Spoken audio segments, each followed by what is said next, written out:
Hey guys, welcome to another edition of Lunch with Lee. Today we're going to talk about the time of year, which is in our neck of the woods. Grass is getting greener. Cell phones are having announcements when they shouldn't. But we're starting to get green. We're starting to have a ton of rain that's happening, so leaks are becoming more of an issue. But one thing specifically I want to talk about this time of year is critters. If you've ever had a critter in your fireplace, understand that unless you made changes, this time of year, squirrels, raccoons, birds, all those things are nesting. And they're looking for a place to nest. And quite often, especially when we get warmer and the heating and the air conditioning is leaking out, it becomes sort of an air conditioned place to go. It's very secure. Not many things can get in or out. So it's a great place to have young ones. So the first thing I want to go over is raccoons. Raccoons have an actual thumb. So even if you just have a screen over the top, which is really not a good solution anyways, because rain just goes through it and rain does damage as well. So if you have a screen over the top of your fireplace, raccoons can grab those screens and pull them off. I've actually seen raccoons stick their hands into mesh, and when they think their babies are inside, shake it so hard that they literally cut their hands trying to get in. So that little piece of mesh or chicken wire over the top, that's not really a good solution. The next one I want to go over with is squirrels. And by the way, raccoons can get in and out. If you have a standard 13 by 13 terracotta flue tile, they can put their hands on both sides, shimmy up and shimmy down. So they can get in and out. They have their babies down on something called the smoke shelf. Maybe I'll reenact or bring back Whiteboard Wednesdays. Well, we'll go over where they actually nest. But I think that's something I'll do. I'm going to go through and actually do Whiteboard Wednesday on this to tell you kind of where they go, why they don't just show up in your house, which they really don't want to be in your house anyways. They want nothing to do with you. They just want a safe place to have their young and then leave. So I want to show you a quick picture of, this is a picture I took from a roof. And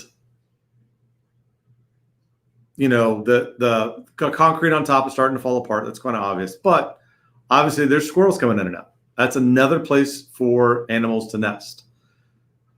I tell every customer, do you know the condition of the top of your fireplace? Because this customer especially had no clue this was going on. They just heard a bunch of scurrying in their wall and they thought it was rats. And in fact, it was actually a squirrel who had a nest with a bunch of little babies in it. So you really want to make sure that you know what the condition on the top of your fireplace is.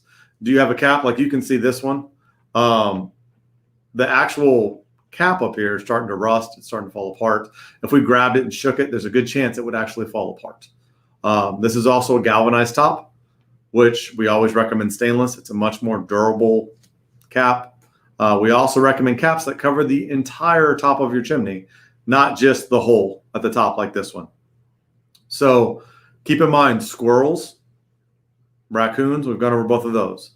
The next one I want to go over, and let me get rid of our little friend Rocky here, is birds. There's one type of bird that can nest inside your chimney. They have the capability of straight vertical flight. It's called a chimney swift. If you get a chance to actually do some research, they are really kind of a neat bird. They have the capability of straight vertical flight. And they eat a ton of flying insects every evening and every morning, just kind of like a bat. A lot of customers think they're bats, but they're really not.